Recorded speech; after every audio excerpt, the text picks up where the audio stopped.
الحمد لله رب العالمين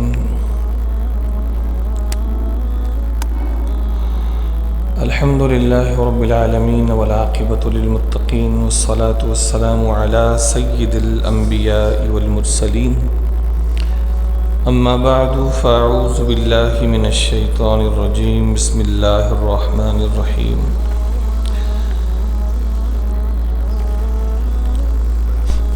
قال الله تبارك وتعالى في كلامه المجيد والفرقان الحميد أعوذ بالله من الشيطان الرجيم بسم الله الرحمن الرحيم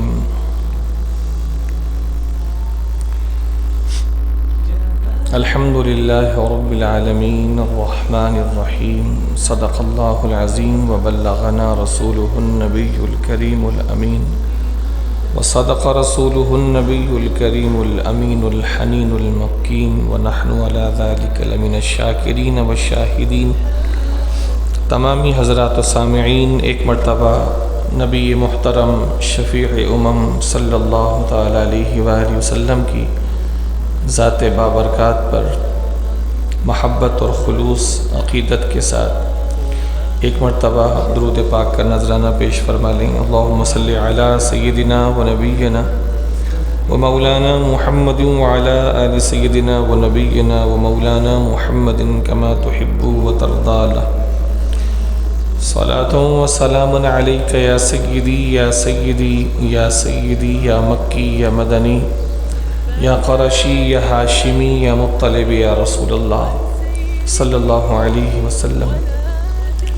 اللہ جل مجدہ و جل شانہ و اعظم شانہ و تم برہانہ کی بارگاہ عالی میں نبی کریم رؤوف الرحیم علیہ افضل الصلاۃ والتسلیم کے واسطہ جلیلہ سے یہ عرض و دعا ہے کہ اللہ رب العزت ہم تمام کو انتہائی عقیدت، محبت، کامل توجہ، انتہائی ذوق و شوق اور نہایت ادب اور احترام کے ساتھ اپنے پیارے حبیب علیہ الصلاۃ والسلام کا اور اپنے محبوبوں کا ذکر خیر کرنے، سننے، سمجھنے، اس کی تعلیمات پر عمل کرنے اور دوسروں کو بھی بتانے اور سمجھانے کی توفیق رفیق عطا فرمائے۔ اللہ جل مجدہ و جل شانہ ہم تمام کو حبیب مکرم صلی اللہ تعالیٰ علیہ وآلہ وسلم کے صدقے اور وسیلے ہر قسم کی خطا، کوتاہی، بھول چوک اور سہو و نسیان سے بھی محفوظ اور مامون رکھے، آمین بجاہ النبی الامین صلی اللہ تعالیٰ علیہ وآلہ وسلم۔ ایک مرتبہ مزید بآواز بلند درود پاک پڑھ لیجئے۔ اللہم صلی علی سیدنا و نبینا و مولانا محمد وعلی آل سیدنا و نبینا و مولانا محمد کما تحب و ترضى صلاة و سلام علیک یا سیدی یا سیدی یا سیدی یا مکی یا مدنی یا قرشی یا ہاشمی یا مطلب یا رسول اللہ صلی اللہ علیہ وسلم۔ اللہ جل شانہ کی بے پناہ مہربانیاں اور اللہ جل شانہ کی بے شمار کرم نوازیاں کہ وہ اپنی خاص مہربانیوں سے اپنے بندوں کو خاص مواقع عطا فرماتا ہے، جن میں بطور خاص وہ اپنے بندوں کی مغفرت اور ان کی بخشش کرنا چاہتا ہے۔ ویسے تو ہر گھڑی، ہر لمحے، ہر مقام، ہر موضع کے لیے اس کی جناب سے یہ ارشاد ہے، اجیب دعوت الداعی اذا دعانی، اجیب دعوت الداعی اذا دعانی۔ اور دوسرے مقام پر ارشاد فرماتا ہے، وَإِذَا سَأَلَكَ عِبَادِ عَنِّي فَإِنِّي قَرِيبٌ۔ تو یہ اس کی کرم فرمائیاں ہے کہ ہر وقت، ہر مقام سے ہر شخص کی پکار وہ سنتا بھی ہے، پکار کا جواب بھی دیتا ہے، مہربانیوں پر مہربانیاں فرماتا ہے، توبہ مانگنے والوں کو توبہ عطا فرماتا ہے، رزق مانگنے والوں کو رزق عطا فرماتا ہے، اور جو نہیں بھی مانگتے اس کی مہربانیوں کی انتہائیں ہیں کہ بن مانگے بھی لوگوں کو عطا فرماتا ہے، لیکن اس کو مانگنا پسند ہے۔ اپنی کرم نوازیوں سے وہ بن مانگے بھی عطا فرماتا ہے اور ان کو بھی عطا فرماتا ہے جن سے وہ راضی نہیں ہے۔ یہ اس کی ربوبیت ہے، اس کی مہربانیاں ہیں، لیکن اس کو مانگنا پسند ہے۔ اپنے بندوں میں مسلمان پسند ہیں جو اس کو تسلیم کرتے ہیں، اور مسلمانوں میں بھی وہ پسند ہیں جو اس سے سوال کرتے ہیں، مطالبہ کرتے ہیں، طلب کرتے ہیں، دستے طلب پھیلاتے ہیں۔ اللہ تعالیٰ نے اپنا ابتدائی تعارف ہی قرآن مجید فرقان حمید کی ترتیب کے اعتبار سے جو اپنا تعارف کروایا ہے وہ رب العالمین کے طور پر کروایا ہے اور الرحمن الرحیم کے طور پر کروایا ہے۔ یعنی کوئی بھی بندہ مومن جب قرآن مجید فرقان حمید کو کھولتا ہے تو اس کو جو قرآن کے ذریعے سے اللہ تعالیٰ کا ابتدائی تعارف حاصل ہوتا ہے کہ میں کس کا ماننے والا ہوں، اور میں جس کو ماننے والا ہوں اس کا تعارف کیا ہے، وہ کون ہے، کیسا ہے، اس کی صفات کیا ہیں۔ تو اللہ تعالیٰ اپنی بے شمار صفات میں سے جس صفت سے اپنا تعارف قرآن مجید کی ابتدا میں کرواتا ہے وہ اس کی رحمانی ہے، اس کی رحیمی ہے۔ الرحمن الرحیم، کہ انتہائی رحم فرمانے والا، بے پناہ مہربانیاں فرمانے والا، یہ اللہ تعالیٰ کا قرآن کی ترتیب کے اعتبار سے انتہائی ابتدائی تعارف ہے۔ اور خدا کی ان مہربانیوں کے مظاہر پوری دنیا میں صبح و شام دیکھنے کو ملتے ہیں۔ ماں کے سینے میں جو اولاد کے لیے محبت ہے یہ اللہ کی پیدا کردہ ہے، یہ اللہ کی مہربانی کا ایک مظہر ہے۔ باپ کے سینے میں جو اولاد کے لیے شفقت ہے یہ اللہ کی محبت اور اس کی مہربانی کا ایک مظہر ہے۔ استاد کے دل میں شاگرد کے لیے اور بڑوں کے دل میں چھوٹوں کے لیے، اور بھائی کے دل میں بہن کے لیے اور بہن کے دل میں بھائی کے لیے، اور ایک مسلمان کے دل میں دوسرے مسلمان کے لیے، حتیٰ کہ ایک انسان کے دل میں دوسرے انسان کے لیے، اور اس سے آگے ایک درندے کے دل میں اپنی اولاد یا اپنی نسل کے دوسرے افراد کے لیے جو ایک محبت کا جذبہ ہے، یہ اللہ کی محبت اور مہربانی کا مظہر ہے۔ ماں اس وقت تک اپنی اولاد سے محبت نہیں کر سکتی جب تک اللہ اس کے دل میں اپنی اس مخلوق کے لیے جو ابھی پیدا ہوئی ہے اس کی محبت ڈال نہ دے۔ باپ اس وقت تک اپنی اولاد کے ساتھ شفقت و محبت کا سلوک نہیں کر سکتا جب تک اللہ تعالیٰ اس کے سینے میں اس پیدا ہونے والی نئی مخلوق کے لیے محبت کا جذبہ ڈال نہ دے۔ ایک بہن اپنے بھائی سے اور بھائی اپنی بہن سے اور ایک انسان دوسرے انسان سے جو یہ محبت کا رشتہ قائم کرتا ہے، یہ اللہ کی مہربانیوں اور اس کی کرم نوازیوں کے مظاہر میں سے ایک مظہر ہے، جس کو صبح و شام ہر شخص کھلی آنکھوں سے مشاہدہ کرتا ہے اور دیکھتا ہے، تجربہ کرتا ہے۔ انہی مہربانیوں میں سے جو صبح و شام اللہ کی طرف سے ہو رہی ہیں کچھ مخصوص مہربانیاں ہیں جو وہ خاص اپنے بندہ مومن پر فرماتا ہے۔ مثلا ہر دن اللہ کا دن ہے، ہر مہینہ اللہ کا مہینہ ہے، ساری کائنات اللہ کی ہے، زمین و آسمان کا خالق صرف وہی ہے، خالق السماوات والارض صرف وہی ہے، وَلِلَّهِ مِيرَاثُ السَّمَاوَاتِ وَالْأَرْضِ، ساری میراث اللہ کی ہے، چاہے آسمان ہو چاہے زمین ہو، اور ان دونوں کے اندر جو کچھ بھی ہو ساری کائنات اللہ کی ہے۔ لیکن اس کے باوجود کہ سارے دن اس کے ہیں، اس کے باوجود کہ ساری راتیں اس کی بنائی ہوئی ہیں، اس کے باوجود کہ سارے مہینے اس کے بنائے ہوئے ہیں، اس نے کچھ مخصوص دن بنائے ہیں۔ بعض دنوں کو خصوصیت دی ہے، بعض راتوں کو خصوصیت دی ہے، بعض مہینوں کو خصوصیت دی ہے، بعض مواقع کو، بعض مقامات کو خصوصیت سے نوازا ہے، ورنہ ہر شے تو اسی کی ہے۔ کون ہے جس کا ہے یہ آسمان اور یہ زمین؟ صرف اللہ۔ کون ہے جس کی یہ ساری مخلوق؟ صرف اللہ کی۔ لیکن اپنی ان تمام مخلوقات میں اس نے ایک کو دوسرے پر ترجیح دی ہے کسی سبب سے، ایک کو دوسرے پر فضیلت دی ہے کسی وجہ سے. لہٰذا ان مہربانیوں کے مظاہر میں سے کہیں کہیں ایسا ہے کہ اللہ کی مہربانیاں دیگر مواقع کے نسبت سے زیادہ ہوتی ہیں. کہیں کہیں اللہ کی مہربانیاں اور کرم نوازیاں دیگر مواقع سے اور دیگر ایام سے بہت زیادہ ہوتی ہیں. مثلاً سارے مہینے اللہ کے ہیں لیکن رمضان کا مہینہ خاص ہے. سارے مہینے اللہ کے ہیں. محرم سے لے کر شعبان تک اور پھر آگے سفر تک یہ پورے 12 مہینے جو بنتے ہیں سارے مہینے اللہ کے بنائے ہوئے ہیں. قرآن کے مطابق مہینے 12 ہیں اور یہی محرم سے لے کر سفر تک کہ اگلا مہینہ جو محرم سے لے کر ذی الحجہ تک یہ 12 مہینے اللہ ہی کے بنائے ہوئے. لیکن 12 مہینوں میں سب سے افضل مہینہ رمضان المبارک کا مہینہ ہے جس کو اللہ تعالیٰ نے اپنی طرف منسوب فرمایا ہے کہ رمضان کا مہینہ اللہ کا مہینہ ہے. اسی طرح سارے دن اللہ کے ہیں لیکن بعض دن اللہ تعالیٰ نے مخصوص فرمائے ہیں اپنی کرم فرمائیوں کے اعتبار سے, اپنی مہربانیوں کے اعتبار سے. مثلاً جمعرات سے لے کر پورا سرکل گھمائیں تو جمعرات سے بدھ, جمعرات جمعہ ہفتہ اتوار پیر منگل بدھ, یہ پورا سرکل گھمائیں, ایک ہفتہ پورا بنائیں. یہ سارے دن اللہ کے ہیں لیکن اس میں جو جمعے کو فضیلت حاصل ہے وہ دوسرے ایام کو فضیلت حاصل نہیں. احادیث میں جمعے کو یوم مشہود کہا گیا.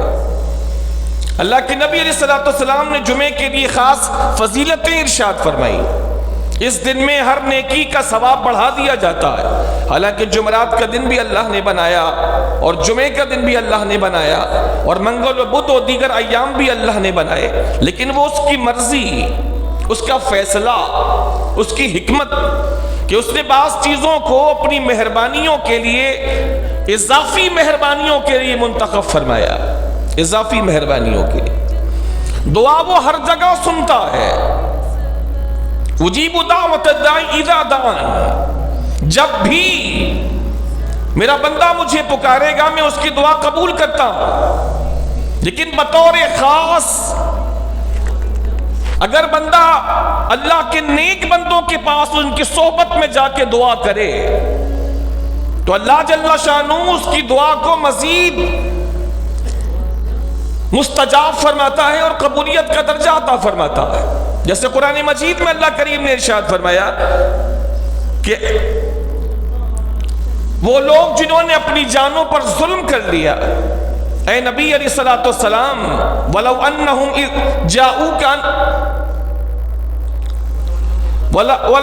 إِذْ ظَلَمُوا أَنفُسَهُمْ جَاءُوكَ, اے حبیب علیہ السلام اگر وہ لوگ جنہوں نے اپنی جانوں پر ظلم کیا تھا وہ آپ کی بارگاہ میں آ جاتے اور پھر آنے کے بعد وہ اللہ تعالیٰ سے استغفار کریں اور اللہ کا نبی بھی, اللہ کا رسول بھی ان کے لیے استغفار کرے, لَوَجَدُ اللَّهَ تَوَّابًا رَحِيمًا, تو وہ ضرور بھی ضرور اللہ جل شانہ کو بہت توبہ قبول کرنے والا اور بہت مہربانی کرنے والا پائیں گے. حالانکہ وہ ہر جگہ توبہ قبول فرماتا, حالانکہ وہ ہر جگہ مہربانی فرماتا. انسان کہیں سے بھی اللہ سے توبہ مانگے اللہ توبہ عطا فرماتا ہے, لیکن خاص مقامات پر, خاص مواقع پر اللہ جل شانہ کی مہربانیوں میں دوسرے مقامات کی نسبت سے اضافہ ہے. لہٰذا اس تمہیدی گفتگو کے بعد آنے والی شب کی مناسبت سے چند ضروری باتیں. میرا موضوع ہے شب برات کیسے گزاریں اور شب برات کی فضیلت, تاکہ آنے والی شب کو ضائع ہونے سے بچایا جا سکے. ایک تعداد ہے جو مختلف باتوں میں یا مختلف لوگوں کی باتوں میں کان دھرنے کے نتیجے میں ایسے اہم ترین مواقع کو ضائع کر دیتی ہے. ایک تعداد ہے. حالانکہ قرآن و حدیث سے یہ تمہید جو میں نے آپ کے سامنے بیان کی قرآن و حدیث سے واضح ہے. بعض لوگ شعبان کے متعلق جو احادیث وارد ہیں, اللہ کے نبی علیہ السلام کے ارشادات موجود ہیں, ان کو ضعیف کہہ کر اس رات کی اہمیت کو یا تو کم کرنا چاہتے ہیں یا اہمیت کو ختم کرنا چاہتے ہیں، اور لوگوں کو تاثر یہ دیتے ہیں کہ یہ ضعیف روایت سے ثابت ہے۔ سب سے اصولی بات تو یہ ہے جو اصولیین حدیث کے نزدیک ہے اور جس کو اہل علم جانتے ہیں کہ ضعیف کا لازمی معنی موضوع ہونا یا بن گھڑت ہونا بنتا ہی نہیں ہے کہ کسی حدیث کو صرف ضعیف کہہ کے رد کر دیا جائے۔ ضعیف خبر واحد کی اقسام میں سے ایک قسم ہے، اور کئی مرتبہ ضعیف حدیث ایک تو اس کی اپنی حیثیت جو ہے وہ جدا ہے، لیکن کئی مرتبہ ضعیف حدیث اپنے مطابع اور شواہد کی بنیاد پر کہ اسی مضمون کی دوسری حدیثیں اگر مل جاتی ہیں تو وہ ضعیف حدیث کئی موقعوں پر حسن لی غیرہی اور کبھی کبھی صحیح لی غیرہی کے درجے تک ضعیف حدیث پہنچ جاتی ہے، درجہ صحت تک پہنچ جاتی ہے، حسن تک تو پہنچ ہی جاتی ہے۔ جو احادیث کی اقسام میں سی قسمیں ہیں، ضعیف حدیث حسن لی غیرہی تک اور کبھی صحیح لی غیرہی تک پہنچ جاتی ہے۔ لہذا ضعیف حدیث کہہ کر کسی حدیث کا رد کر دینا، یہ تاثر دینا کہ ضعیف کا معنی موضوع ہے، ضعیف کا معنی مردود ہے، نعوذ باللہ من ذالک، یہ بہت بڑی جسارت ہے۔ اللہ کے نبی علیہ السلام کے فرامین کو کل عدم قرار دینے کی بہت بڑی جسارت ہے۔ اصول حدیث سے ناواقفیت کی علامت ہے۔ کسی حدیث کا موضوع ہونا یہ اور بات ہے، جو سب سے بدترین شے ہے احادیث کی دنیا میں اس کا موضوع ہونا یہ ایک الگ بات ہے جس پر ساری دنیا کا اتفاق ہے کہ موضوع حدیث کسی صورت میں قبول نہیں کی جائے گی۔ لیکن ضعیف کی رٹ لگا کر ضعیف کے بارے میں موضوع کا تاثر دینا اور اس کے نتیجے میں لوگوں کو اللہ کے نبی کی حدیث پر عمل کرنے سے روک دینا، یہ بہت بڑی جسارت ہے۔ شاید اللہ کی بارگاہ میں اس کے حوالے سے ان سے کوئی جواب بن نہیں پڑے گا۔ اگر وہ جانتے بوجھتے ایسا کر رہے ہیں تو ان کا جرم کئی گنا زیادہ ہے، اور کوئی انجانتے میں ایسا کر رہا ہے تو ایسے شخص کو چاہیے کہ اپنی جہالت کو علم کی روشنی سے تبدیل کرے۔ اللہ کے رسول کی حدیثوں پر اس طرح تحکم بازیاں کرنا یہ انتہائی ظلم ہے۔ ضعیف حدیث کا ہونا کہ حدیث ضعیف ہے، اس کا ہرگز معنی یہ نہیں بنتا کہ یہ حدیث پاک قابل عمل نہیں ہے یا یہ موضوع ہے، گھڑی بھی ہے، اس کو کسی نے اپنی مرضی سے بنا لیا، ہرگز یہ معنی نہیں ہوتا۔ ضعیف حدیث ضروری نہیں ہے کہ موضوع ہو، ہاں کچھ ضعیف حدیثیں موضوع ہوتی ہیں، وہ ایک علیحدہ بحث ہے، لیکن ہر حدیث کے بارے میں جس کو یہ ضعیف قرار دیں اور ضعیف کہہ کے یہ تاثر دیں کہ ضعیف کا معنی یہ ہے کہ یہ حدیث گھڑی بھی ہے، موضوع ہے، یہ ظلم ہے حدیث پاک کے ساتھ۔ اصول حدیث میں جن علماء نے کام کیا ان علماء کے خلاف علم جہاد ہے، یہ علم بغاوت ہے۔ یہ لہذا سب سے بنیادی بات یہ ہے کہ اگر کوئی حدیث ضعیف ہو تو علماء اصول حدیث کا یہ متفقہ فیصلہ ہے کہ ضعیف حدیث کہاں معتبر ہوگی اور کہاں معتبر نہیں ہوگی۔ حدیث ضعیف سے عقیدہ نہیں بنایا جائے گا، اللہ کی صفات کے بارے میں ضعیف حدیث سے استدلال نہیں کیا جائے گا، اللہ جل شانہ کی صفات اور ذات کے لیے اور حلال و حرام کے لیے ضعیف حدیث سے استدلال نہیں کیا جائے گا جب تک کہ وہ ضعیف ہے۔ جبکہ کسی کی فضیلت بیان کرنے کے لیے، کسی کی خصوصیات بیان کرنے کے لیے، کسی مہینے کی، کسی بزرگ کی، کسی دن کی یا کسی شخصیت کی یا اللہ کے نبی کے اوصاف بیان کرنے کے لیے ضعیف حدیثیں فضائل کی دنیا میں معتبر ہیں۔ یہ ایک اصولی گفتگو ہے جو میں چند منٹ کی آپ سے کر رہا ہوں تاکہ آپ ان باتوں کو سمجھیں کہ کسی حدیث کو ضعیف کہہ کر موضوع ہونے کا تاثر دینا یہ ظلم ہے، اس کا جواب اللہ کو دینا پڑے گا۔ ضعیف حدیث پاک کہاں معتبر ہے اور کہاں نہیں، عقیدہ نہیں بنائیں گے، حلال و حرام ثابت نہیں کریں گے، لیکن ضعیف حدیثیں فضائل کی دنیا میں ضعیف حدیثیں ترغیب کی دنیا میں، ضعیف حدیثیں ترہیب کی دنیا میں، کسی کو ترغیب دینی ہو کسی کام کے لیے، ترغیب دینی ہو، اس کو جوش دلانا ہو، اسے راغب کرنا ہو، ضعیف حدیثیں وہاں پر قبول کی جاتی ہیں۔ اصول حدیث کے فن میں یہ پوری بحث ہے۔ کسی کی فضیلت بیان کرنی ہو، اللہ کے نبی علیہ السلام کی کئی خصوصیات احادیث ضعیفہ سے ثابت ہیں، صحابہ کرام میں سے کئیوں کی فضیلتیں ضعیف حدیث سے ثابت ہیں، ساری دنیا اس کو تسلیم کرتی ہے۔ لہذا خاص مواقع پر جبکہ دائرے میں رہتے ہوئے گفتگو کی جائے کہ ضعیف حدیث سے کسی دن کی، کسی رات کی، کسی موقع کی، کسی مقام کی فضیلت بیان کی جاتی ہے تو بعض ناواقف یا بعض جہلاء جو جہالت مرکب کے مرتکب ہوتے ہیں وہ حدیث کو ضعیف ضعیف کہہ کر موضوع ہونے کا تاثر دے کر ان لوگوں کو جو ان حدیثوں پر عمل کرنا چاہتے ہیں دور کرنے کی کوشش کرتے ہیں، اور احادیث سے دور کرنا یہ اللہ اور رسول کی ناراضگی کا سبب ہے۔ چنانچہ میں آج شب برات کے فضائل میں کچھ احادیث، کچھ روایات اس ضمن میں کہ یہ رات کتنی اہم ہے اور اس کی اہمیت کے پیش نظر دوسری بات کہ یہ رات گزاریں کیسے، گزاریں کیسے۔ کئی نادان اس رات کو بھی دیگر راتوں کی طرح ضائع کر دیتے ہیں۔ سب سے بنیادی بات میں آپ کو یہ عرض کر چکا، ہر رات اللہ کی رات ہے، ہر دن اللہ کی طرف سے ہے، ہر وقت وہ سنتا ہے، ہر وقت اس کی رحمتوں کی برسات ہے، ہر وقت اس کی طرف سے نوازشات ہیں، لیکن اس نے اپنی نوازشات کسی خاص موقع پر زیادہ رکھی ہے، وہ کسی موقع پر زیادہ عطا فرماتا ہے، کسی مقام پر مانگنے سے وہ زیادہ دیتا ہے۔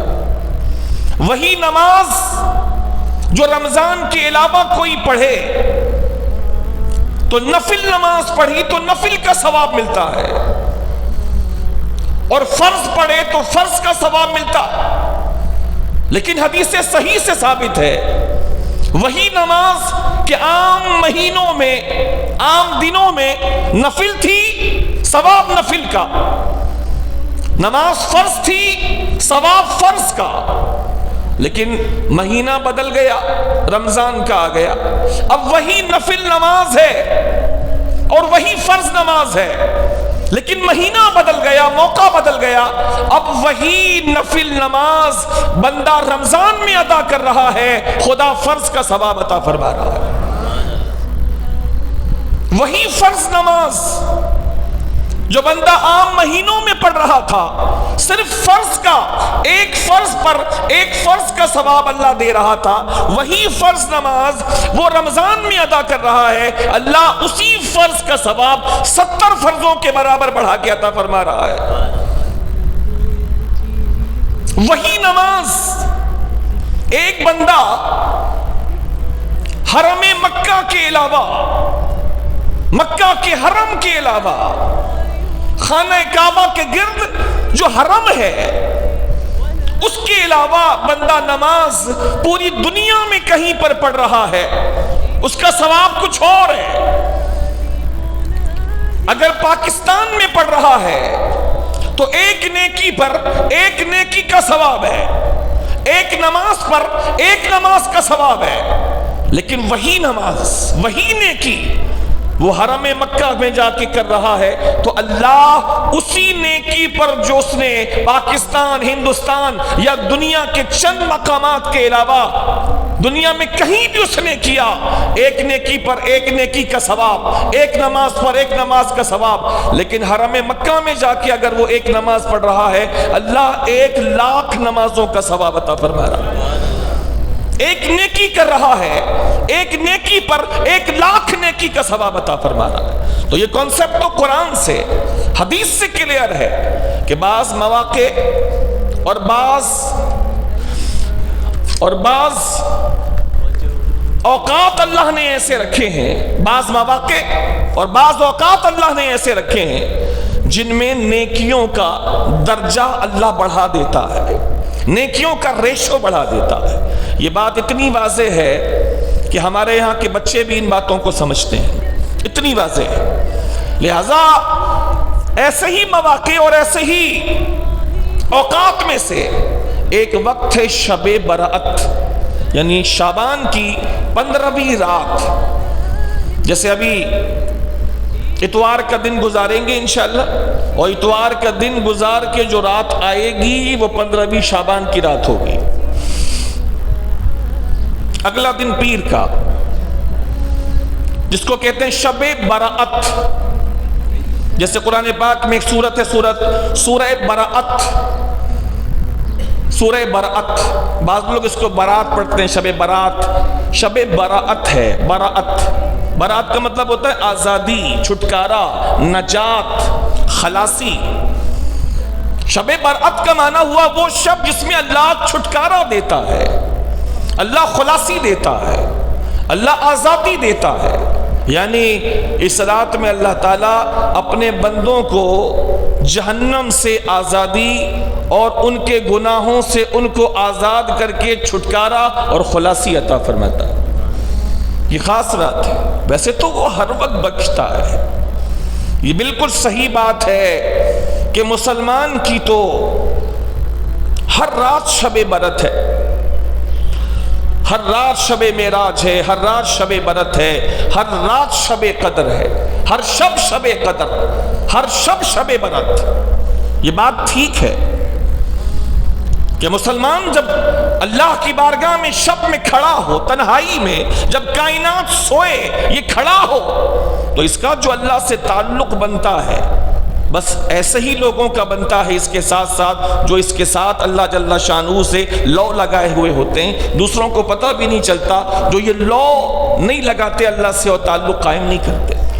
ویسے ہر شب شب قدر ہے مسلمان کے لیے، ہر شب شب برات ہے، لیکن ایک اسپیشلٹی ہے، ایک خصوصیت ہے اس شب کو، جس کو نصف شعبان کی شب کہتے ہیں، شعبان کی 15ویں شب۔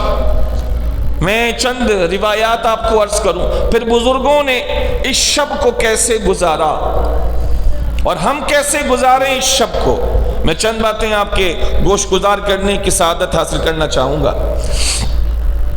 نبی کریم علیہ الصلوۃ والسلام اس شب کو بیداری میں بسر کیا کرتے تھے۔ کائنات کے سب سے بڑے بزرگ و سب سے بڑے شیخ اور سب سے بڑے مرشد اور سب سے بڑے امام اعظم حضور نبی کریم علیہ الصلوۃ والسلام کی ذات ہے۔ تو سب سے بڑے مرشد کائنات کے ان کو دیکھیے کہ وہ اس شب کو کیسے بسر کرتے تھے۔ اگر اہمیت نہ ہوتی تو حضور اس کا اہتمام نہ فرماتے۔ نبی کریم علیہ الصلوۃ والسلام اس شب کو بطور خاص اللہ کی بارگاہ میں طویل سجدے میں گزارتے۔ چنانچہ روایت ہے، حضرت اماں عائشہ صدیقہ رضی اللہ تعالیٰ عنہ فرماتی ہیں کہ ایک شب میں نے بستر میں اللہ کے نبی کو نہ پایا، تو نہ پا کر میں حضور کی تلاش میں ذرا نکلی، تو میں نے حضور کو ملاحظہ کیا کہ حضور حالت سجدہ میں ہے۔ تو میں کچھ دیر انتظار کرتی رہی، لیکن جب سجدہ طویل ہو گیا، اب اندازہ کر سکتے ہیں کہ وہ سجدہ کتنا طویل ہوا ہوگا کہ محترمہ کو ایک خیال گزرا۔ یہ خیال عام حالات میں نہیں گزرتا، لیکن ایک خیال گزرا، وہ یہ کہ سجدہ جب بہت طویل ہو گیا تو محترمہ کو یہ خیال گزرا کہ کہیں سجدے کی حالت میں اللہ کے نبی علیہ الصلوۃ والسلام کا انتقال تو نہیں ہو گیا۔ سبحان اللہ، سجدے کی طوالت، اللہ کو سجدہ بہت پسند ہے۔ اللہ کے نبی علیہ الصلوۃ والسلام نے ارشاد فرمایا، بندہ اپنے رب کے سب سے زیادہ قریب اس وقت ہوتا ہے جب وہ اپنا سر خدا کی بارگاہ میں جھکا دیتا ہے، سجدے میں چلا جاتا۔ طویل سجدہ، اور روایتیں بتاتی ہیں کہ اللہ کے نبی نے کئی موقعوں پر اتنی اتنی لمبی نماز پڑھی ہے کہ اللہ کے نبی نے بعض روایتوں میں 4 رکعت میں اور بعض روایتوں میں 2 رکعت میں اللہ کے نبی علیہ السلام نے پوری رات بسر فرما دی. یعنی پہلے سورہ بقرہ سورہ فاتحہ کے بعد پڑھی، پھر سورہ بقرہ کے بعد سورہ آل عمران پڑھی، پھر سورہ آل عمران کے بعد پھر سورہ نساء پڑھی. بعض میں راوی کو شبہ ہوا کہ غالباً سورہ نساء کے بعد آپ نے سورہ مائدہ بھی پڑھی. ابھی قرآن پڑھنے والے یہ جانتے ہیں کہ سورہ مائدہ تک پہنچیں گے تو کتنے پارے ہو جائیں گے، کتنے پارے ہو جائیں گے؟ 6 پارے نکل جائیں گے تقریباً سورہ مائدہ تک. اور حضور رمضانی حافظوں کی طرح جو کئی ہیں چند ایک کے علاوہ، حضور اس طرح تو قرآن نہیں پڑھتے تھے. وَرَتِّلِ الْقُرْآنَ تَرْتِيلًا، یہ تو اللہ کا ان کو حکم تھا، اے حبیب ٹھہر ٹھہر کے قرآن پڑھا کیجیے. اب آپ اندازہ لگائیں کہ اتنی طویل طویل صورتیں. سورہ بقرہ قرآن کی سب سے بڑی صورت، اس کے بعد قرآن کی سب سے بڑی صورت سورہ آل عمران، سورہ آل عمران کے بعد قرآن کی سب سے بڑی صورت سورہ نساء، اور سورہ نساء کے بعد قرآن کی سب سے بڑی صورت سورہ مائدہ. ترتیل کے ساتھ پڑھنے میں کتنا وقت لگا ہوگا؟ حضور کھڑے ہیں اللہ کی بارگاہ میں. پھر راوی کہتے ہیں پھر حضور نے جب رکوع کیا تو جتنی دیر تک اللہ کے نبی نے قیام فرمایا تھا اسی کے قریب قریب اتنے ہی وقت اللہ کے نبی علیہ السلام رکوع کی کیفیت میں اللہ کی بارگاہ میں جھکے رہے، اتنی ہی دیر تقریباً. پھر آپ نے رکوع سے جب سر اٹھایا تو جتنی دیر رکوع میں تھے تقریباً اتنی ہی دیر آپ اس قومے کی حالت میں کھڑے رہے. پھر سجدے میں گئے تو بہت دیر تک پہلے سجدے میں رہے، پھر جلسے میں بیٹھے تو بہت دیر تک جلسے میں بیٹھے رہے، اللہ کی تعریف کرتے رہے.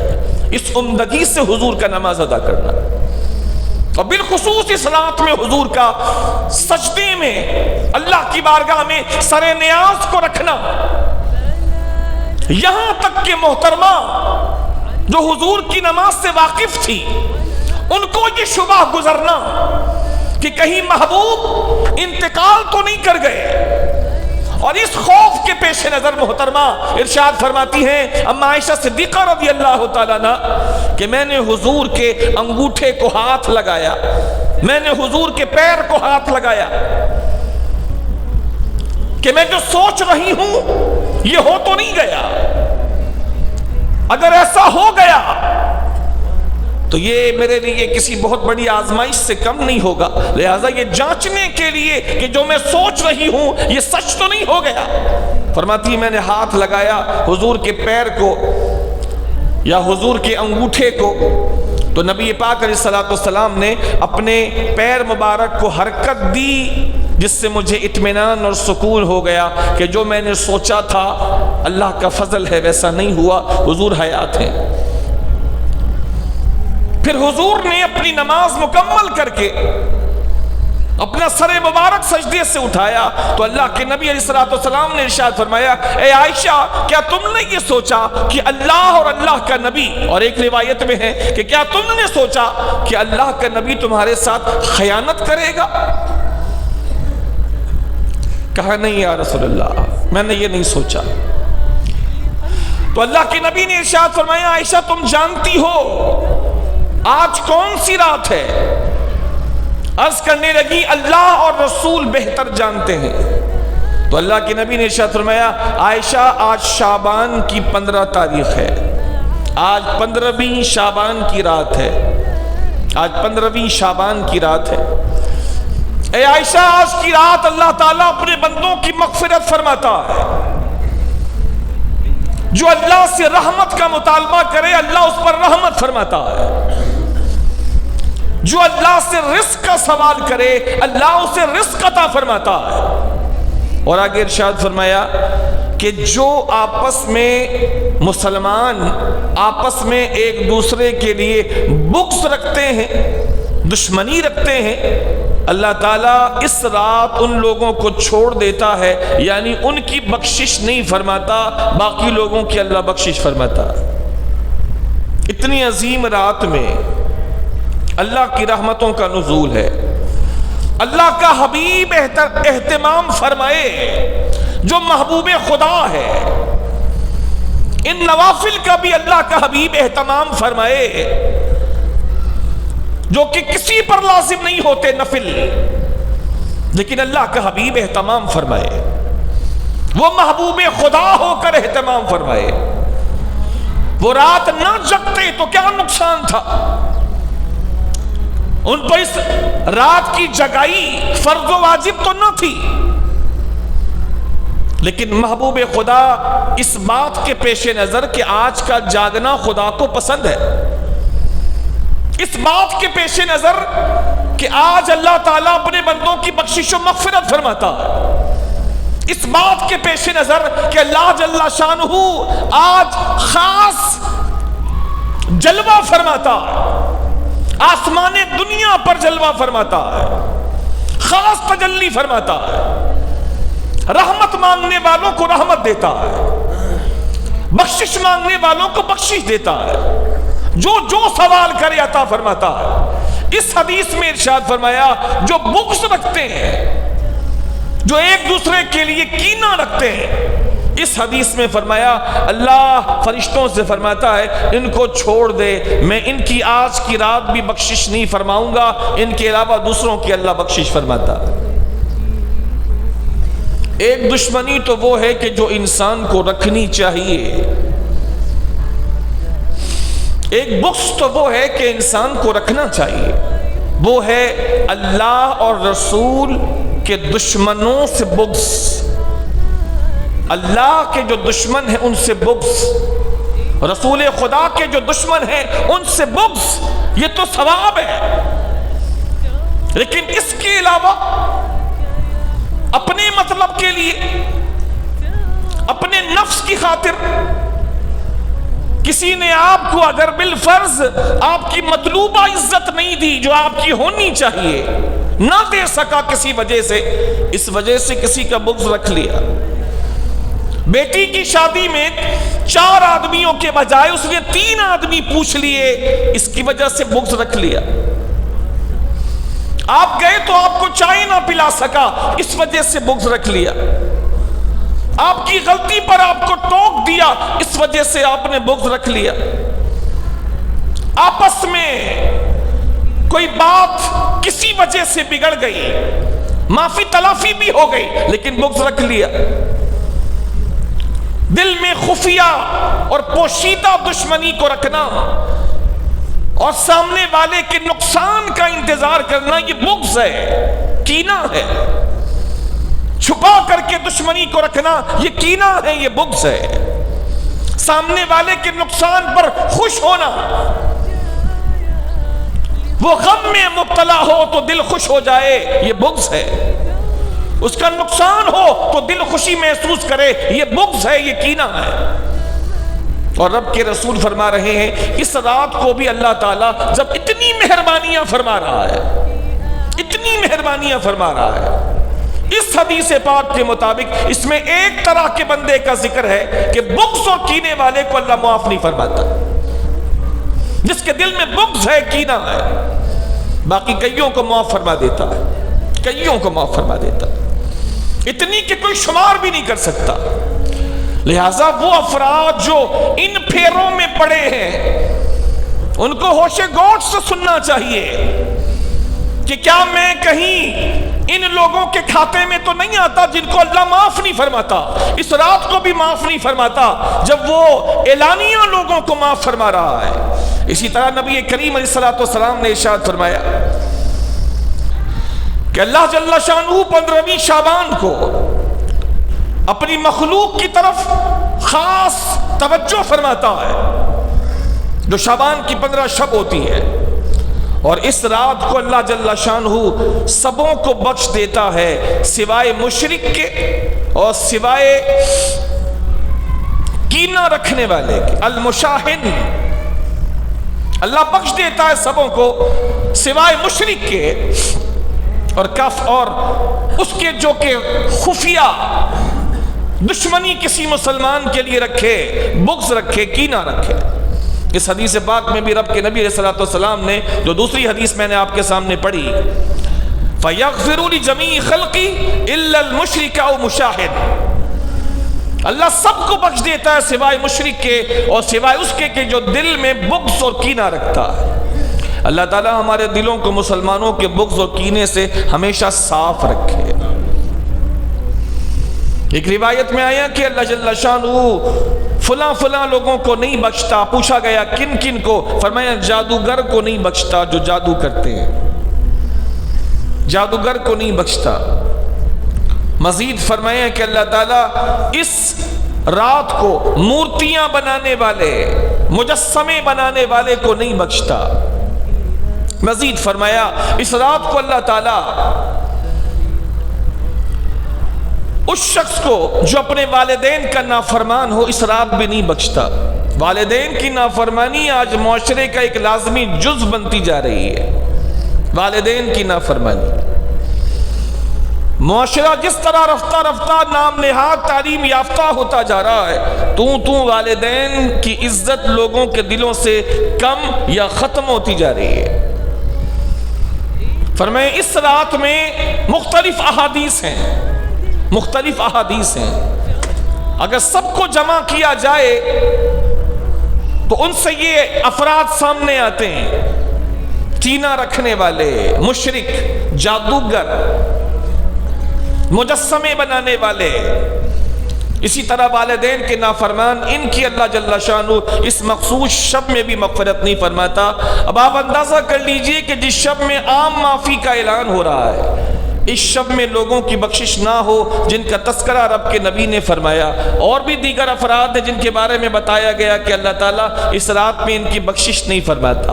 عقل مند اور اللہ سے ڈرنے والا شخص وہی ہے جو ایسے ہر کام سے اپنے آپ کو بچائے جس سے اللہ ناراض ہو سکتا ہے۔ دیکھیں محبت کے اصول میں سے ایک اصول یہ ہے، محبت کرنے والا اپنی محبت کی وجہ سے ہمیشہ اپنے محبوب سے ڈرتا ہے۔ یہ اصول ہے۔ محبت کرنے والا اپنی محبت کی وجہ سے ہر لمحے اپنے محبوب سے ڈرتا ہے، بات کرنے میں ڈرتا ہے، چپ رہنے میں ڈرتا ہے، ملنے میں ڈرتا ہے، دور رہنے میں ڈرتا ہے۔ ایک محبت کرنے والے کی اگر تعریف پوچھی جائے تو ایک جہت سے یہ تعریف بنے گی کہ سچی محبت کی ایک علامت یہ بھی ہے کہ محبت کرنے والا اپنے محبوب سے ہمیشہ ڈرتا ہے، کہیں محبوب ناراض نہ ہو جائے، کہیں محبوب ناراض نہ ہو جائے، یہ بات کہیں میرے محبوب کو بری نہ لگے۔ ہر وقت اس میں ایک خوف کی کیفیت طاری ہوتی ہے، وہ اپنے محبوب سے بے تکلف نہیں ہوتا، خاص موقع وصل میں بھی وہ محبوب سے ڈرا ہوتا ہے، وہ اپنے آپ کو محبوب کی مرضی کے مکمل حوالے کرتا ہے، بجائے اس کے کہ اپنی مرضی اور اپنی پسند اپنے محبوب کو بیان کرے۔ وہ محبوب کی مرضی جاننا چاہتا ہے، بجائے اس کے کہ اپنی مرضی اپنے محبوب پر مسلط کرے، بجائے اس کے کہ اپنے محبوب کو اپنا پابند کرے۔ ایک سچی محبت کرنے والا ہمیشہ اپنے محبوب کی مرضی کا پابند رہتا ہے، ہمیشہ خوف زدہ رہتا ہے کہیں محبوب ناراض نہ ہو جائے۔ اور میں آپ کو خدا کی قسم سچی بات عرض کرتا ہوں، پوری کائنات کے لیے سب سے بڑی محبوب ذات خداوند عالم کی ہے۔ والذین آمنوا اشد حبا للہ، ایمان والے سب سے زیادہ شدید محبت اللہ سے کرتے ہیں۔ اس اعتبار سے مسلمانوں کا سب سے بڑا محبوب اگر کوئی ہے تو خدا ہے، وہ ہمارا خالق ہے۔ اللہ کے نبی نے ارشاد فرمایا، لوگوں اللہ سے محبت کرو اس لیے کہ اللہ تمہیں رزق دیتا ہے، اور مجھ سے محبت کرو اس وجہ سے کہ میں اللہ کا نبی ہوں، اور میرے اہل بیت سے محبت کرو اس لیے کہ وہ میرے گھر والے ہیں۔ یہ محبت کا معیار اللہ کے نبی نے تعلیم فرمایا، فرمایا اللہ سے محبت کرو۔ اللہ خود فخر فرماتا ہے ایمان والے سب سے زیادہ اللہ سے محبت کرتے ہیں، اللہ سے محبت۔ تو اس محبت کا لازمی تقاضا یہ ہے کہ بندہ ہر جرم سے، اس کے ارتکاب سے، اس کو سوچنے سے بھی ڈرے کہ کہیں اللہ ناراض نہ ہو جائے، کہیں اللہ ناراض نہ ہو جائے۔ وہ غنی ہے، وہ غنی ہے، وہ صمد ہے، بے نیاز ہے، اسے کوئی چاہے یا نہ چاہے اس کو کوئی فرق نہیں پڑتا،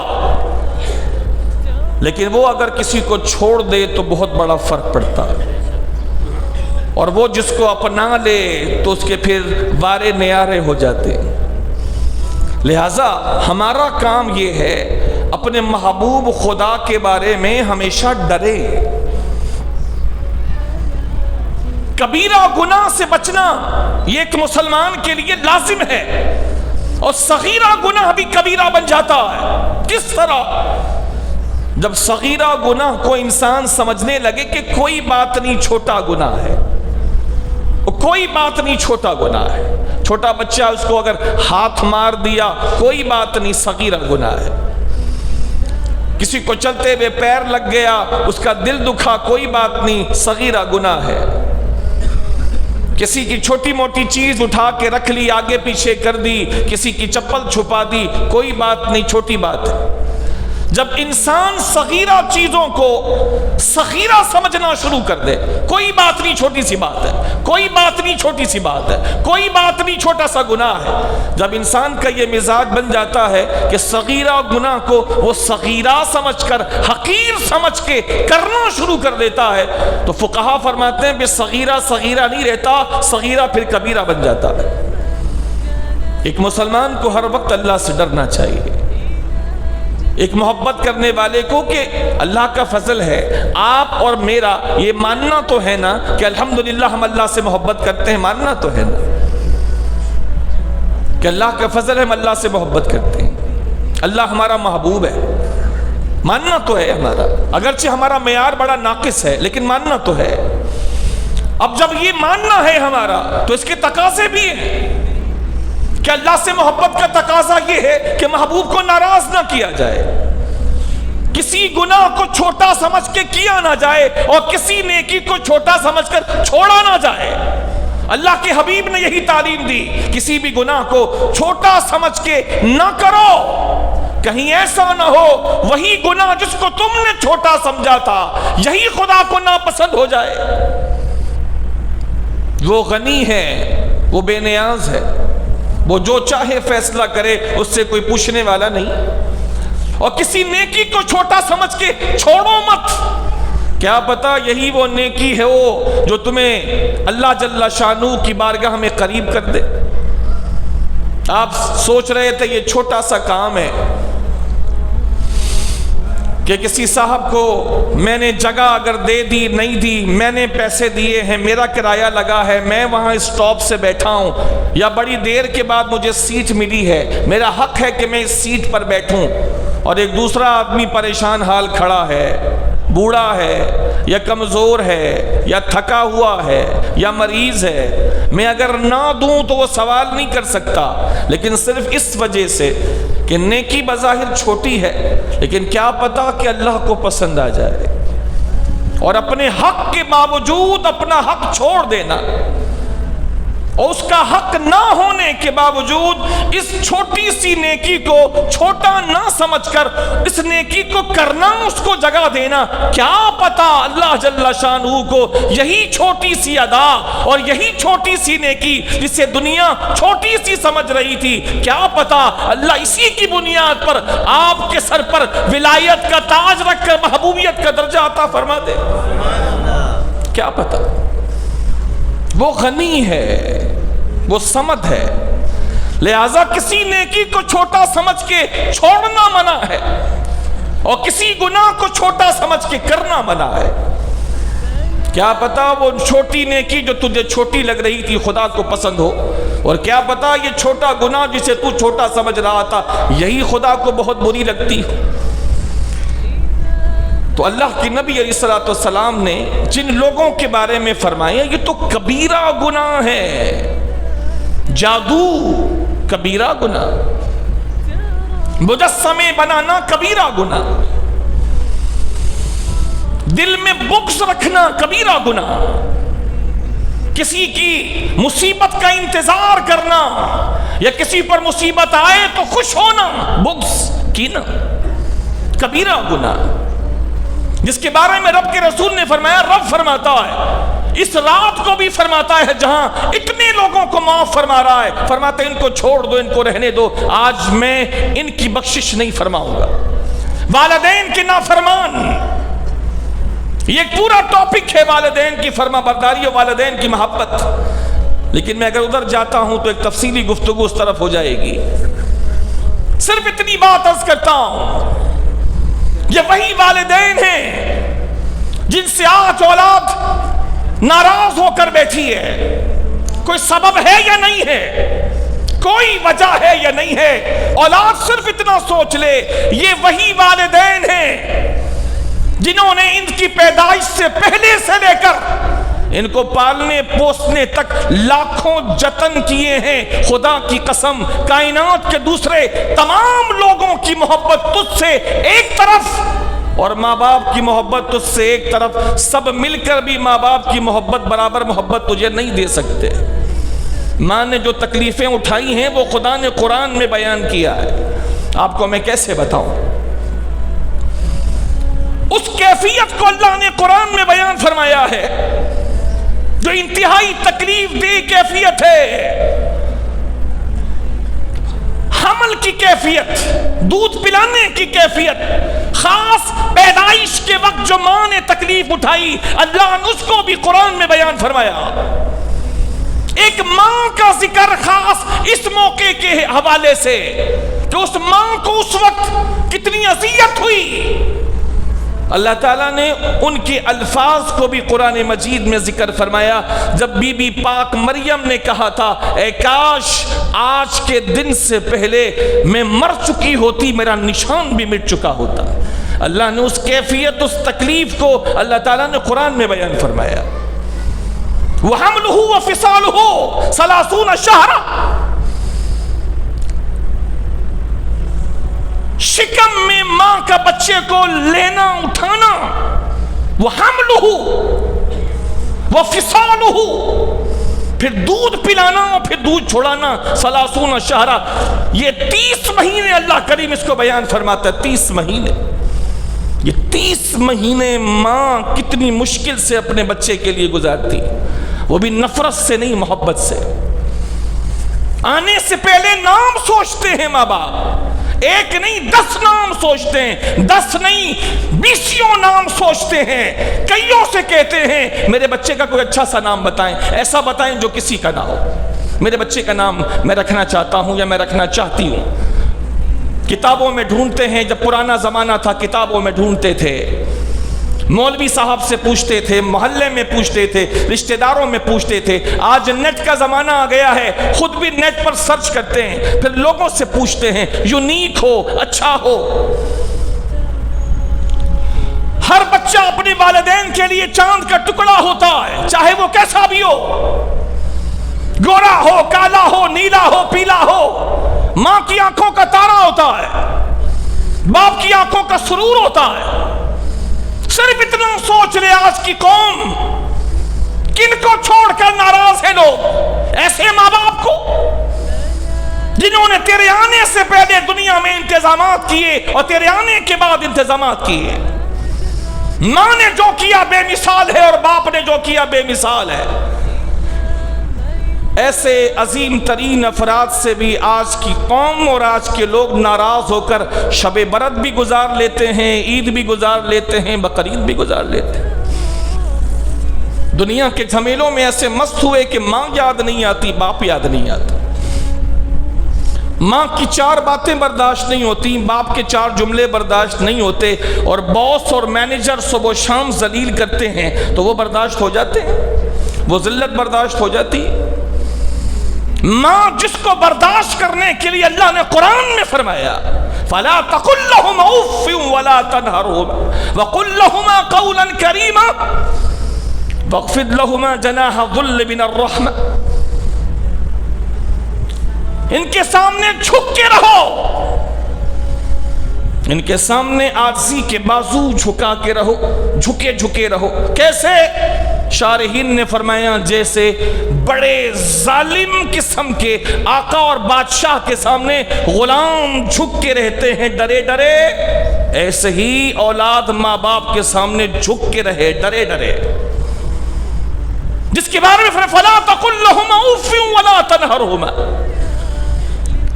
ان کو اف بھی نہ کہو۔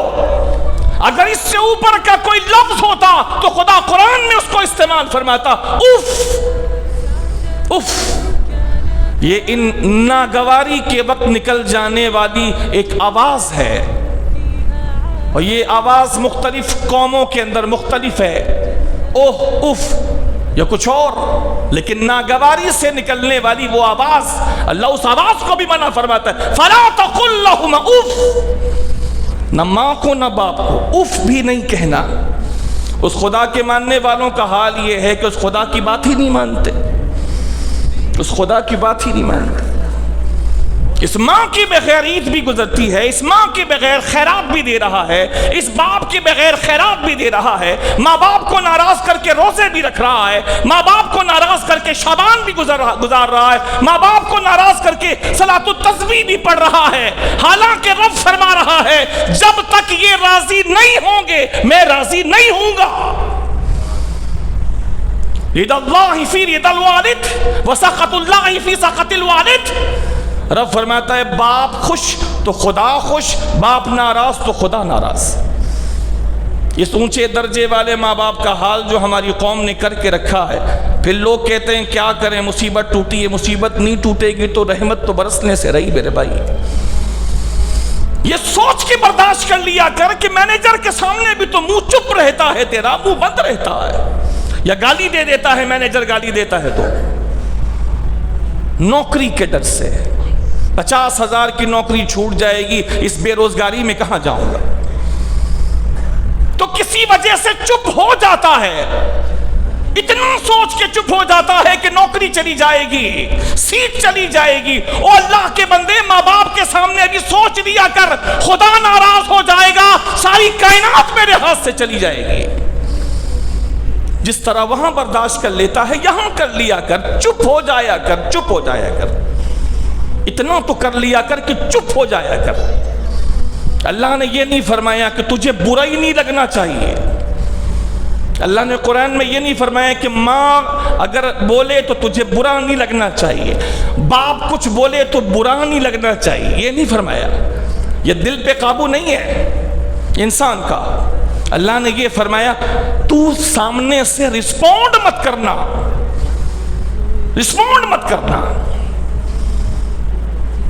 تو انہیں سامنے سے رسپونس نہیں دینا ہے، ریئیکٹ نہیں کرنا ہے۔ اور یہاں تو نہ جانے کیا کچھ ہو جاتا ہے، میرے سے زیادہ آپ جانتے ہیں کیا کچھ ہو جاتا ہے، کیا نہیں ہو جاتا ہے۔ باقی ہر جگہ برداشت کر رہے ہوتے، دوستوں میں بیٹھتے ہیں، دوست گالیاں دیتے ہیں، چپ سے سن رہے ہوتے ہیں۔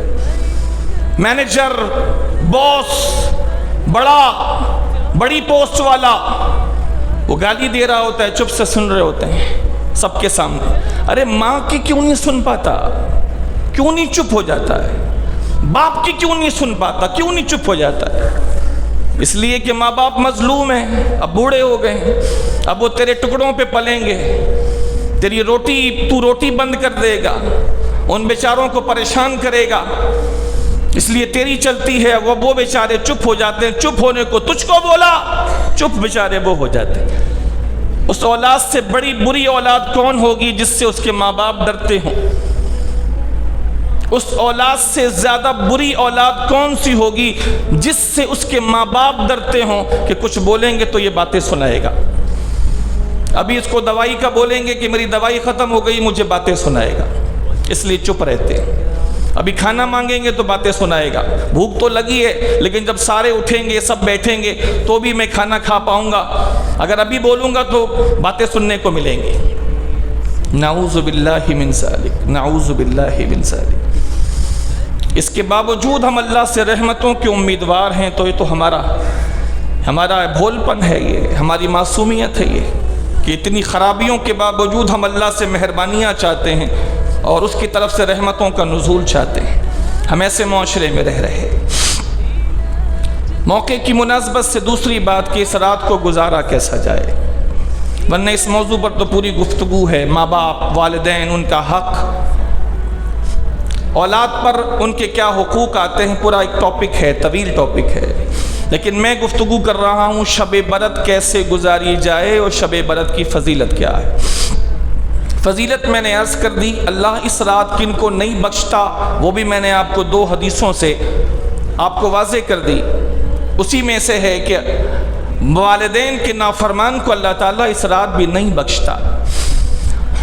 اب اگلی بات ہے کہ اس رات کو کس طرح گزاریں، اگر اس طرح گزاریں گے تو ملے گا کیا۔ حضرت امام حسن رضی اللہ تعالیٰ عنہ جو حضرت علی شیر خدا رضی اللہ تعالیٰ عنہ کے بڑے بیٹے ہیں، ان کے ایک خاص شاگرد نے سوال کیا امام حسن سے، اور میں سمجھتا ہوں کہ اگر ہم اتنی بات بھی کرنے میں کامیاب ہو گئے جو میں آپ سے عرض کرنا جا رہا ہوں، تو انشاءاللہ عز و جل ہماری رات شب برات ہماری بہت اچھی گزر جائے گی۔ امام حسن رضی اللہ تعالیٰ عنہ سے اس بزرگ نے جو امام حسن کے شاگردوں میں آتے ہیں، انہوں نے پوچھا حضور آپ یہ ارشاد فرمائیں کہ آپ شعبان کی 15ویں رات کیسے گزارتے ہیں؟ انہوں نے فرمایا کہ میں رات کے 3 حصے کرتا ہوں، رات کے 3 حصے کرتا ہوں۔ تو ہم اس نیت سے، میں اس نیت سے بول رہا ہوں اور آپ اس نیت سے سنیں، اور میری مائیں بہنیں بھی اس نیت سے سنیں کہ انشاءاللہ امام حسن کے دیے ہوئے نسخے پر ہم سارے عمل کریں گے انشاءاللہ۔ آسان طریقہ، بہت آسان ہے۔ امام حسن رضی اللہ تعالیٰ نے ارشاد فرمایا میں اس رات کے 3 حصے کرتا ہوں، اور رات شروع ہو جاتی ہے غروب آفتاب سے، مغرب ہوئی رات شروع ہو گئی۔ اب جو فجر کا وقت ہوگا اس وقت تک یہ پوری رات چل رہی ہے، مغرب سے لے کر طلوع فجر تک پوری رات ہے یہ۔ فرمایا میں پوری رات کے 3 حصے کرتا ہوں۔ ایک حصے میں یہ حضرت نے نہیں ارشاد فرمایا کہ پہلا حصہ کون سا ہے، دوسرا، جو حضرت نے فرمایا میں وہی آپ کو عرض کر رہا ہوں۔ حضرت نے ارشاد فرمایا کہ میں ایک حصے میں اللہ کے نبی علیہ الصلوۃ والسلام پر اس پورے حصے میں درود پڑھتا ہوا گزار دیتا، میں درود پڑھتا ہوں۔ انشاءاللہ ہم بھی کریں گے انشاءاللہ۔ اس حصے میں کوئی دوسرا کام نہیں کرتا، ہاں فرض نمازیں جو ہیں وہ اپنی جگہ پر، لیکن اس کے علاوہ جو حصہ ہے اس حصے میں درود پڑھتا ہوں۔ اچھا، دوسرا حصہ فرمایا دوسرے حصے میں اللہ تعالیٰ سے توبہ اور استغفار کرتا ہوں، توبہ مانگتا رہتا ہوں، یا اللہ مجھے معاف کر دے۔ جو بھی ان بڑوں کا انداز تھا، جس طرح بھی وہ اللہ سے توبہ مانگتے تھے، ہم تو ڈھیٹ اور بہت ہی سخت دل لوگ ہیں، وہ اتنے نیک ہو کر بھی اللہ کے سامنے روتے تھے۔ ایک شخص ہوتا ہے نا جس کو یہ پتا ہو کہ یار میرا تو کوئی مسئلہ ہی نہیں ہے، تو وہ تھوڑا سا بے خوف ہو جاتا ہے، لیکن ان لوگوں کا معاملہ الگ ہی تھا۔ ان لوگوں کو یہ معلوم بھی تھا کہ ان کا کوئی مسئلہ نہیں ہوگا۔ امام حسن کو معلوم نہیں تھا کہ اللہ کے نبی نے فرمایا کہ میرا حسن جنتی نوجوانوں کا سردار ہے۔ اللہ کے نبی نے فرمایا نہیں فرمایا؟ جنتی نوجوانوں کا سردار ہے میرا حسن اور میرا حسین، الحسن والحسین سیدہ شباب اہل الجنہ۔ سنا ہوا تھا اللہ کے نبی سے، اور اللہ کے نبی کے فرمان پر پورا ایمان تھا، لیکن ڈرتے تھے، روتے تھے، سارے روتے تھے، اللہ کے نبی روتے تھے، اللہ کے سارے انبیاء اللہ کے ڈر سے روتے تھے۔ سب نہیں روتے ہیں تو ہم لوگ نہیں روتے، نہیں ڈرتے جیسا ڈرنا چاہیے تو ہم لوگ نہیں ڈرتے۔ فرمایا کہ دوسرے حصے میں میں اللہ سے توبہ مانگتا رہتا تھا، توبہ. اور تیسرے حصے کے بارے میں یہ بات کنفرم ہے کہ وہ آخری حصہ ہے، آخری حصہ. چونکہ حضرت نے ارشاد فرمایا کہ اس حصے میں، جس حصے میں اللہ کو رکوع اور سجدے پسند ہیں، اس حصے میں جو کہ تیسرا حصہ ہوتا میرا، اس تیسرے حصے کو میں اللہ کی بارگاہ میں رکوع اور سجدے میں گزار دیتا. وہ تیسرا حصہ آخری حصہ ہوتا ہے، کیونکہ اس وقت اللہ تعالیٰ کو سجدہ کرنے والے بہت پسند ہیں. آخری حصے میں فجر سے پہلے والا حصہ جو سحری کا وقت کہلاتا ہے، سحری کا. ہم آج یہ بھی نیت کرتے ہیں کہ انشاءاللہ جب اللہ کی توفیق سے ہم سحری کے لیے اٹھیں گے، ہماری مائیں بہنیں بھی اٹھیں گی، ہمارے گھر کے دیگر افراد بھی اٹھیں گے، تو انشاءاللہ سحری کے وقت میں ہم خاص اللہ کی بارگاہ میں نمازوں کے ذریعے سے حاضری دیا کریں گے انشاءاللہ. فرمایا میں 3 حصے کرتا ہوں. ایک حصے میں صرف درود پڑھتا ہوں. تو آپ بھی میجر کر لیجئے گا کہ مغرب سے لے کر طلوع فجر تک کتنے گھنٹے بن رہے ہیں، اور اس کے میں 3 سے اس کو تقسیم کر دوں. 8 گھنٹے بن رہے ہیں، 10 گھنٹے بن رہے ہیں، جو بھی بن رہے ہیں، مغرب سے لے کر طلوع فجر تک اس کو 3 سے تقسیم کر دیں. کیلکولیشن سامنے آ جائے گی. یہ ایک حصہ، یہ دوسرا، یہ تیسرا. ایک حصہ درودوں کے لیے، بس مسحوں کے درود پڑھے، کوئی سا پڑھے. بعض کہتے ہیں درود ابراہیمی پڑھیں، ضروری نہیں ہے، کوئی سا درود پڑھے. درود ابراہیمی بھی پڑھ سکتے ہیں، صلی اللہ علی محمد صلی اللہ علیہ وسلم یہ بھی پڑھ سکتے ہیں، صلی اللہ علیہ وسلم یہ بھی پڑھ سکتے ہیں، الصلاۃ والسلام علیک یا رسول اللہ یہ بھی پڑھ سکتے ہیں. ایک حصہ درودوں کے لیے. دوسرا حصہ توبہ کرنے کے لیے، اللہ سے توبہ کریں، دعا مانگیں، اللہ مجھے معاف کر دے، اپنے گناہوں پر ندامت کا اظہار کرے. اور تیسرا حصہ نماز کا، رکوع اور سجود کا، کیونکہ اللہ کو نمازی بہت پسند ہے. اللہ کے ہر نبی نے نماز پڑھی، اور کوئی شریعت ایسی نہیں گزری جس میں نماز نہ رکھی ہو. اللہ نے ہر شریعت میں نماز رہی ہے. بعض شریعتوں میں کوئی چیز تھی، کوئی نہیں تھی، لیکن نماز ہر شریعت میں رہی ہے. نماز ہر نبی نے پڑھی، نماز ہر امت نے پڑھی. نماز اللہ کو عبادتوں میں سب سے زیادہ پسند ہے، روزے سے بھی اونچا مقام ہے نماز کا.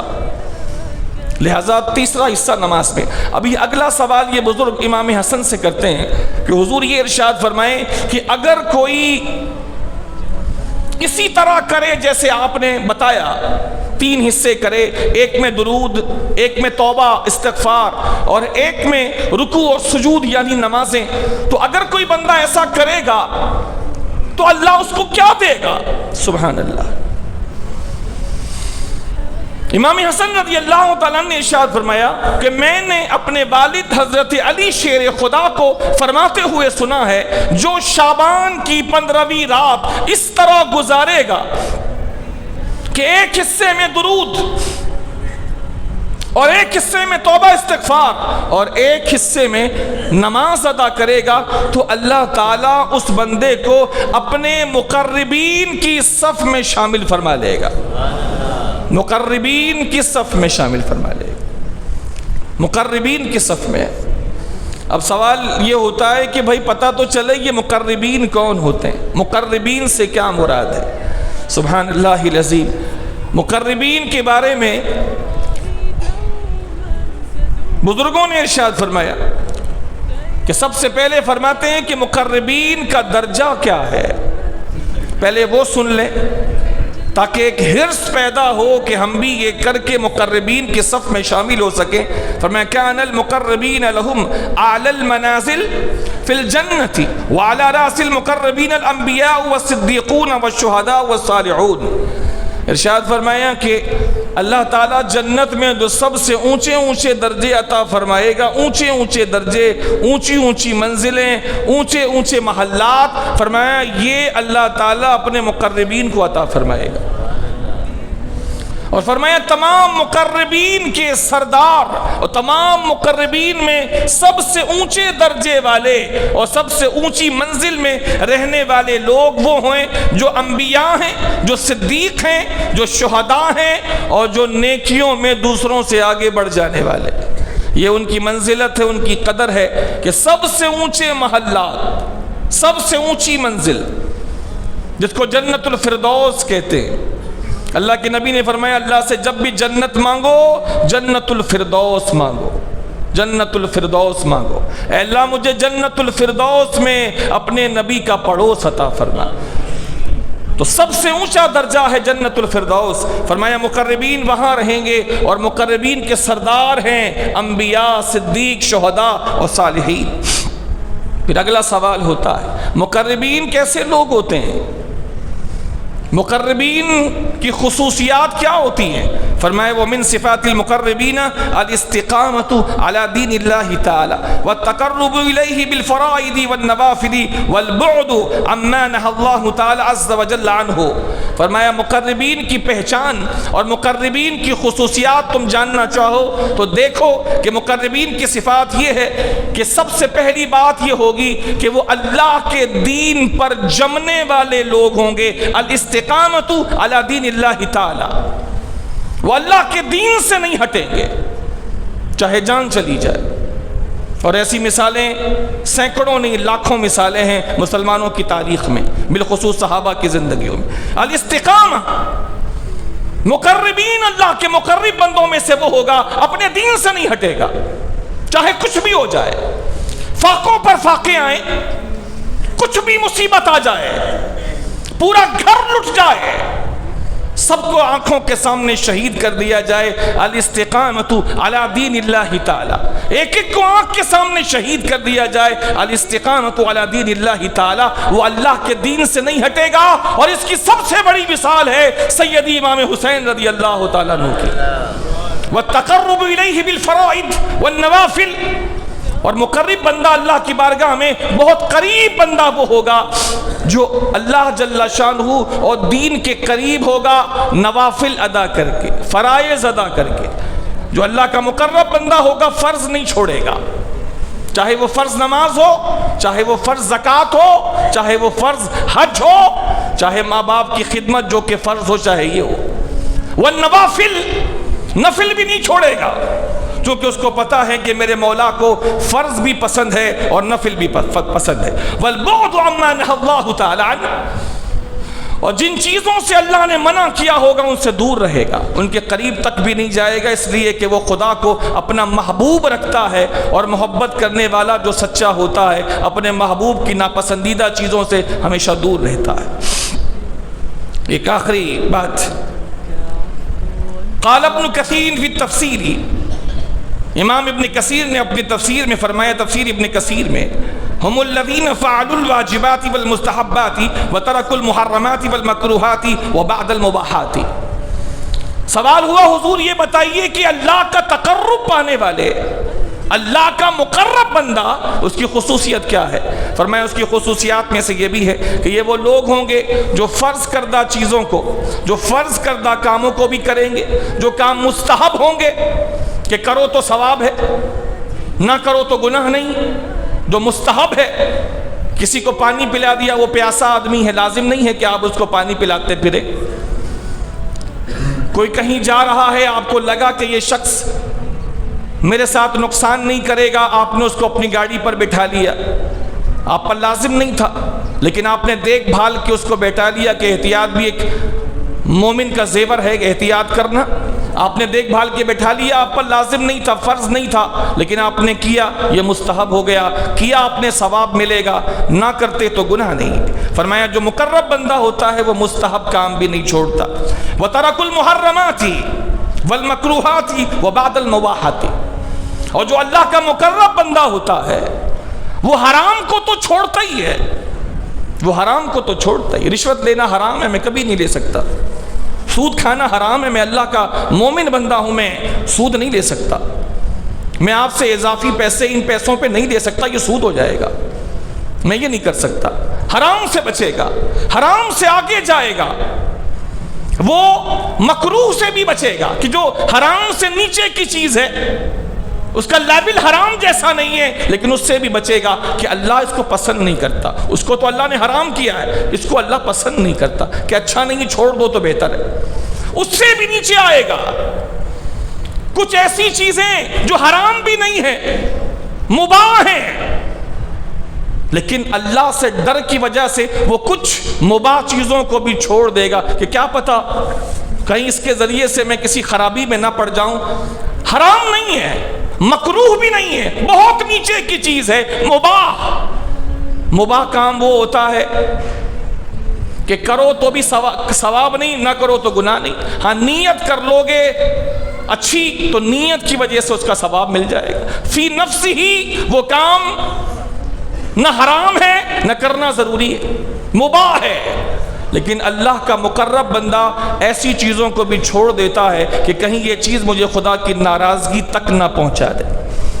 یہ میں نے آپ کو مقرب بندے کی کچھ خصوصیات بیان کر دی، اور امام حسن سے سوال یہ ہوا ہے کہ جو اس رات کو ایسے گزارے جیسے آپ نے بتایا تو ملے گا کیا؟ یعنی رات کے 3 حصے کر لے، شعبان کی 15 شب کے 3 حصے کرے، ایک میں درود پڑھے، وہ حصہ ختم ہو گیا۔ دوسرا حصہ اس میں توبہ کرے اللہ سے، وہ بھی ختم ہو گیا۔ پھر تیسرا حصہ پکڑے اور تیسرے حصے میں اللہ کی نماز ادا کرے۔ تو اگر کوئی ایسا گزارے رات تو اس کو کیا دے گا اللہ؟ تو فرمائیں کہ اللہ تعالیٰ اس بندے کو مقربین کے صف میں شامل فرمائے گا، مقربین کے صف میں شامل فرمائے گا۔ یعنی جنت وغیرہ نہ پوچھئے جنت کے بارے میں، کہ اللہ جنت دے گا یا نہیں دے گا، یہ مت پوچھئے کہ اللہ جل شانہ اور کیا نعمتیں دے گا، یہ نہ پوچھئے کہ اللہ تعالیٰ محل دے گا نہیں دے گا۔ میرے بھائی یہ سب سے اونچا درجہ ہے، اللہ مقربین کی صف میں شامل فرما رہا ہے، مقربین کے صف میں شامل فرما رہا ہے، جہاں صرف انبیاء ہوتے ہیں، جہاں صرف صدیق ہوں گے، جہاں صرف شہداء ہوں گے جو اللہ کے نام پہ جان دینے والے ہوں گے، اور جہاں صرف صالحین ہوں گے، وہاں اللہ لے جا رہا ہے، سب سے اونچی منزل۔ پھر جنت کو مت پوچھئے، جب مقرب بنا لیا تو جنت تو آپ ہی کو دے گا۔ پھر وہاں کی آسانیوں کو مت پوچھئے، وہ تو عام لوگوں کو جنت کی آسانیاں دے رہا ہے، مقربین کا پوچھنا کیا ہے؟ تو اللہ کی رحمت سے کیا بعید ہے کہ اس رات جاگنے والے کئی خوش نصیبوں کو اللہ اپنے مقربین کے صف میں شامل فرما لے۔ بادشاہ ہے وہ، جس چیز کو چاہے پسند فرما لے، جس چیز کو چاہے رد فرما دے۔ اللہ کی بارگاہ میں تو گناہگار تو ڈرتا ہی ہے، ڈرنا چاہیے، نیک لوگوں کو بھی ڈرنا چاہیے۔ اللہ کی بارگاہ میں ڈر سے کوئی معمون نہیں ہو سکتا، اللہ کی بارگاہ میں ڈر سے کوئی معمول ہو نہیں سکتا، اس لیے کہ وہ بادشاہ ہے، بادشاہوں کا بادشاہ ہے، بے نیاز ہے، سب اس سے ڈرتے ہیں۔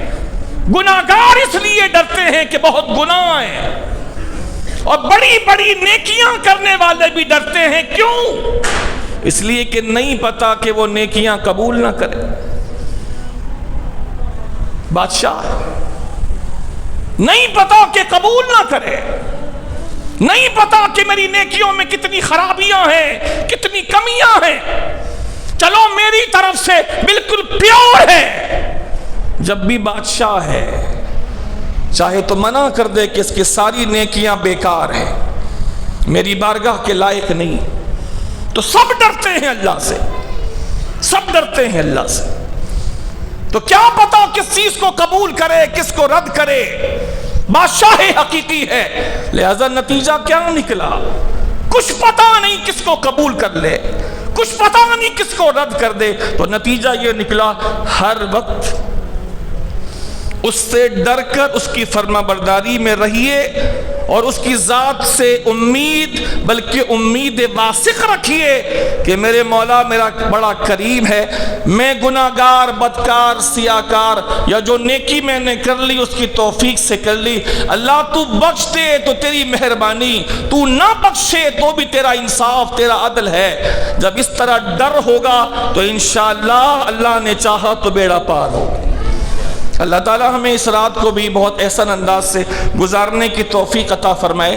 آپ کی مسجد میں عشاء کے بعد سے ہی محفل شروع ہو جاتی ہے الحمدللہ، نعت ہے، تلاوت ہے، اس کے بعد پھر بیان ہوگا انشاءاللہ، بیان کے بعد پھر ذکر ہے، ذکر کے بعد دعا ہے، دعا کے ساتھ سلام ہے، پھر اللہ نے جو کچھ دیا ہوگا لنگر آپ کو پیش کیا جائے گا، اور پوری رات جاگنے کی ہے انشاءاللہ، پوری رات جاگیں گے، صلاۃ التسبیح کی جماعت ہوگی، اور مغرب میں انشاءاللہ مغرب سے سلسلہ شروع ہو جائے گا۔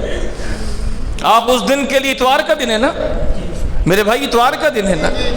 لوگ یار میں نے دیکھیں، آپ نے بھی دیکھیں، آپ تو مجھ سے زیادہ جانتے ہیں، آپ کا علم مجھ سے زیادہ ہے، دنیا کے بارے میں آپ زیادہ جانتے ہیں، اور دین کا علم بھی آپ میں سے کئیوں کا مجھ سے زیادہ ہی ہے۔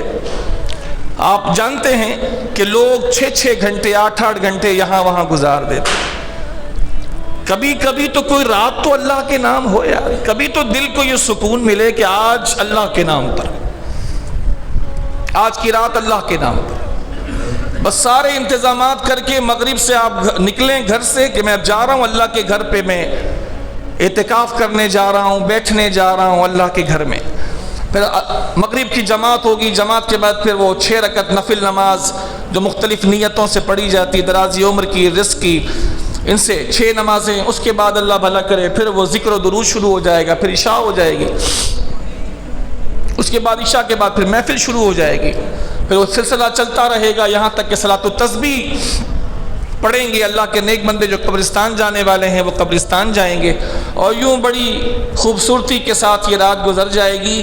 ہم اللہ سے پوری امید کرتے ہیں اللہ ہم جیسے گناہگاروں کو اپنے حبیب کے صدقے معاف فرما دے گا۔ تو اب تمام سے گزارش ہے، ہماری مائیں بہنیں جو سن رہی ہیں وہ بھی اس رات کو ضائع نہ جانے دیں، اور ہمارے بزرگ بھائی، دوست، احباب، بڑے چھوٹے جو بھی سن رہے ہیں اس رات کو ضائع نہ جانے دیں۔ اگلا دن بھی غالباً چھٹی کا ہوتا ہے، حکومت چھٹی دیتی ہے شاید، تو اگر چھٹی نہ بھی ہو تو یار لوگ رات جاگ کر کے صبح ڈیوٹیوں پر جاتے ہیں، کبھی اللہ نام پر بھی ڈیوٹیاں کریں تو آپ کو لطف آئے گا۔ اللہ تعالی ہمارے حال پر رحم فرمائے۔